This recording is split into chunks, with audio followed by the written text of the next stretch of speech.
วิดีโอថ្ងៃនេះខ្ញុំសូមនិយាយបន្តិចបាទសូមនិយាយចេះមិននិយាយបន្តិចទេគឺនិយាយតែរហូតហ្នឹងសម្រាប់ស្រូវចន្ទីតរេនបាទគឺយើងធ្វើយើងថែទាំណាស់ជាពិសេសគឺដំណាំស្រូវដំណាំតរេនតែម្ដងហើយយើងយកផលដូចគ្នាដំឡូងមីក៏យើងថែទាំដូចគ្នាដោយឡែកចន្ទីបងប្អូនយើងមួយចំនួនដឹងថាចន្ទីថ្លៃដឹងថាចន្ទីយើងអាចបានផលច្រើនជាងដំណាំផ្សេងបាទទុយទៅវិញយើងមិនសូវថែទាំយើងច្រើនតែប្រឡែងយើងថែដែរតែយើងថែបែបលេងថែបែបមិនប្រកបវិជ្ជាណាឥឡូវជាក់ស្ដែងឧទាហរណ៍ថាដូចក្នុងចំការនេះចឹងចូលមកដល់ខែ1បងប្អូនគិតមើលនៅក្រោមដើមអត់តន់ស្អាតទេបើនិយាយពីធ្វើមែកវិញដូចសម្រាប់នៅបានតែឆ្លាស់មែកធំទេនេះគ្រាន់បានឆ្លាស់មែកធំតែបើមែកតូចក្នុងគឺនៅដដែលអញ្ចឹងសួរថាតើយើងធ្វើកសិកម្មគឺយើងត្រូវថែទាំបើយើងកសិកម្មចន្ទីគឺយើងត្រូវថែទាំទាំងអស់បាទយើងត្រូវថែទាំដូចតរេនអញ្ចឹងទើបចន្ទីយើងជោគជ័យតរេនយើងដាក់ងាកដាក់ជីងាកដាក់ទឹកងាកថែទាំបាទគឺដូចគ្នាបាទយើងធ្វើដូចស្រូវអញ្ចឹងស្រូវក៏យើងថែទាំអញ្ចឹងដូចគ្នាដែរយើងភ្ជួរយើងរោះបាទយើងសម្អាតដីឲ្យស្អាតហើយបានយើងយកគ្រាប់ពូជទៅព្រីកទៅធ្វើច្រើនដំណាក់កាលតម្រាំតែស្រូវបានច្រូតហើយតម្លៃมันអាចទទួលយកបានទេគឺតម្លៃថោកហើយគ្រប់គ្នានៅតែសម្រុកទៅធ្វើស្រូវបាទតរេនយើងដឹងថាតម្លៃថ្លៃប៉ុន្តែវាពិបាកអង្គការធ្វើពិបាកអង្គការថែទាំបាទទាំងមិនដឹងថាខ្លួនឯងចេះកម្រិតណាតែយើងនៅតែជំនះធ្វើបាទដំឡូងមីយើងដឹងថាដំឡូងមីធ្លាក់ថ្លៃហើយបាទហើយដំឡូងមីយើងដឹងថាចំណាយទុនក៏រឿងច្រើនគួរសមដែរក្នុងការដាំបាទភ្ជួរដីគប់រងបាទទិញថ្នាំស្មៅបាញ់អ្នកខ្លះទៅបាញ់បំពន់បាញ់ពៅបន្ថែមទៀតបាទបើមានសត្វល្អិតមានរោគអីទៀតទៅបាញ់ថ្នាំជំងឺបាញ់អីការពារទៀតអាហ្នឹងដំឡូងណាហើយនៅចំណាយទៅលើថ្លៃដកពលកម្មដឹកអីផ្សេងទៀតហើយតម្លៃទាបសរុបជាលទ្ធផលគឺស្ទើរតែមិនរួចខ្លួនបងប្អូនខ្លះបាទដលងមហាត់ជួនកាលចំណេញបាន 10,000 20,000 ទូទាត់ហើយបងប្អូនខ្លះចំណេញបាន1លានអស់ដោយឡែកចន្ទីដូចគ្នាដាំដូចគ្នាកសិកម្មដូចគ្នាហេតុអីបានអយុត្តិធម៌សម្រាប់ចន្ទីមិនសូវថែ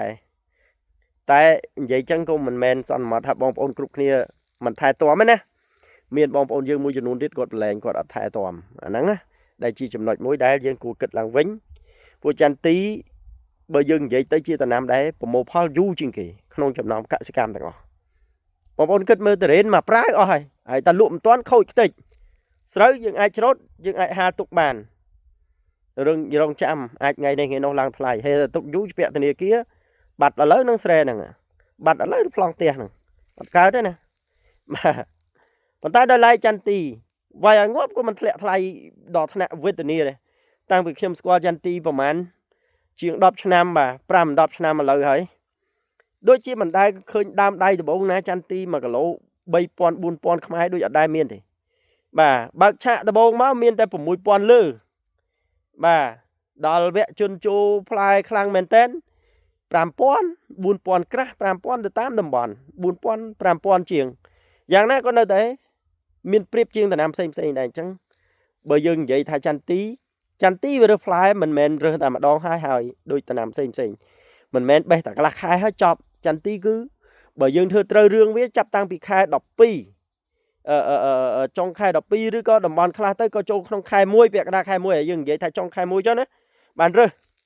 បោចុងខែ1រហូតចន្ទីខ្លះរើសចាប់ពីចុងខែ1ឬក៏ដើមខែ2ហ្នឹងរហូតបាទដែលពេញរើសតែម្ដងហ្នឹងដល់ខែ5ខែ6អញ្ចឹងវាសរុបទៅវារយៈពេល3ខែទៅ4ខែក្នុងមួយរដូវហើយឲ្យលុយយើងរាល់ថ្ងៃមករើសរាល់ថ្ងៃយើងបានផលរាល់ថ្ងៃចុះហេតុអីបានយើងមិនផ្ដោតទៅលើការថែទាំពីវាពីព្រោះតម្លៃក៏រៀងថ្លៃជាងគេណាផល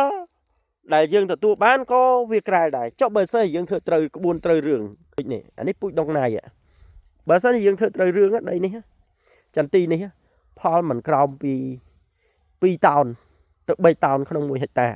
ខ្ញុំរាប់ថា150ដើមកម្លាំងប៉ុណ្ណេះអានេះគឺតំផ្កាទេបងប្អូនផ្កាអត់ទាន់រីកទេចន្ទីនេះយើងអត់ទាន់ដឹងថាផលយ៉ាងណាទេប៉ុន្តែយើងធ្វើទៅត្រូវរឿងមិនមែនមកដល់ក្នុងខែ1ដើមខែ1ថ្ងៃនេះណា ហើយស្រាប់តែឃើញយើងមើលស្មៅដូចគ្នាចឹងអានេះអត់កើតអញ្ចឹងដាច់ទឹកភ្លៀងក្នុងខែ11សម្អាតក្រឹមដើមឲ្យស្អាតខែធ្វើម៉េចឲ្យស្អាតម៉េចខាងក្នុងបាទមានលទ្ធភាពកប់ជីបានកប់ដើមប៉ុណ្ណេះស៊ី4គីឡូអត់ក្រោម4គីឡូជីគីមីមិនជីធម្មជាតិទេបាទ4គីឡូដាក់ដឹងតែផ្លែខ្លាំងហើយចន្ទទីនេះជាពិសេសពូជត្រួយក្រហមផ្លែទូចអាហ្នឹងគេហៅពូជដងណៃបាទពូជដងណៃពូជ09ទៀតអាហ្នឹងផ្លែចកោមស្អាតហ្មងបើធ្វើត្រូវរឿងវាអូខេតែធ្វើមិនត្រូវរឿងអាហ្នឹងគឺអំបិលហើយ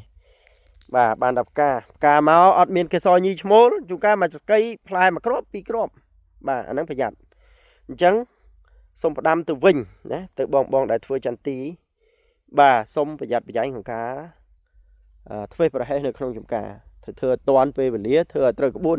វាអត់មានអីចំណាយច្រើនហើយក៏អត់មានអីហត់ដែរបើយើងធ្វើត្រូវក្បួនណាបាទអញ្ចឹងសូមផ្ដល់ភាពយុត្តិធម៌ដល់ចន្ទទីខ្លះផងណាបាទព្រោះចន្ទទីយើងយកផលយូរណាស់បាទយូរខែបាទ3ទៅ4ខែក្នុងមួយឆ្នាំបាទក្នុងមួយរដូវហើយយើងរើសបានរាល់ថ្ងៃលុយចូលរាល់ថ្ងៃហើយតម្លៃក៏គួរសមដែរដឹកដំឡូងមី1គីឡេថង1គូយុនទៅលក់ជិះម៉ូតូត្រាក់ដឹកចន្ទទីមកបេសឹងថាស្មើលុយស្មើគ្នាដឹកគូយុនដំឡូងមកគូយុនណាអានេះយើងគួរប្រៀបធៀបមើលដឹកស្រូវ1គីឡេថងយកទៅលក់ដឹកចន្ទទី2បេទៅអាណាលុយច្រើនជាងប្រយ័ត្នចន្ទទីលុយច្រើនជាងបាទស្រូវមកគូយុនលក់បានប្រហែល20បេស្មើ1តោន1គីឡូ700 1តោនបាន70ម៉ឺនហ្នឹងបាទ70ម៉ឺន80ម៉ឺនហ្នឹងហើយចន្ទទី1បេប្រហែលបេធំបាទ100គីឡូអីទៅ1គីឡូ4000 100គីឡូ1គីឡូ5000ចុះវាយស្មើ50ម៉ឺន2បេ1លានបាត់ឃើញទេបាទជិះម៉ូតូដូចទៅផ្សារទៅទិញកាទៀវញ៉ាំអញ្ចឹងបាទដឹកចន្ទទី2បេរ៉េទៅមកវិញកាន់លុយ1លានប្រយ័ត្នណាខុសគ្នាណាបងប្អូនអញ្ចឹងត្រូវថែចន្ទទីឲ្យល្អណាហើយចន្ទទីបានលុយយូរវែងដែលជាក្តីសង្ឃឹមបងដែលធ្វើដំឡូងមីថោកចុះថោកហើយធ្វើស្រូវបាត់បានថ្លៃបាទស្រូវចុះថោកហើយនៅសល់តំណាំចន្ទទីមួយទៀតជាក្តីសង្ឃឹមបើអ្នកគេមានកស៊ូអាហ្នឹងខ្ញុំអត់និយាយទេអាហ្នឹងគឺរួចខ្លួនហើយគេមានកស៊ូបាទអញ្ចឹងសូមប្រយ័ត្នប្រយែងណាអញ្ចឹងវីដេអូនេះគឺមានតែប៉ុណ្្នឹងទេបាទអរគុណ